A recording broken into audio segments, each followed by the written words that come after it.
உபவாசம் இருக்கிறன்னு சொல்றாரு, எல்லாம் சொல்றாரு. ஆனா எல்லா விஷயமும் அப்படியே இருக்குது.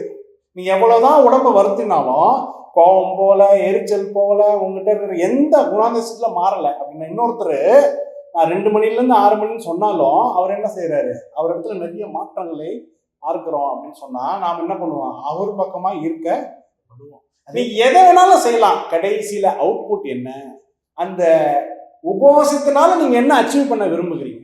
தேவனிடத்துல இன்னும் அதிகமாய் கிட்டி சேருவதற்காக. வரலாறுல பைபிள்ல நீங்க பழைய ஏற்பாடுல பாத்தீங்கன்னா, எங்கெல்லாம் ஜனங்கள் தேவனுடைய முகத்தை தேடணும்னு நினைக்கிறாங்களோ அவர்கள் உபவாசித்தாங்கன்னு வேதம் சொல்லுகிறது.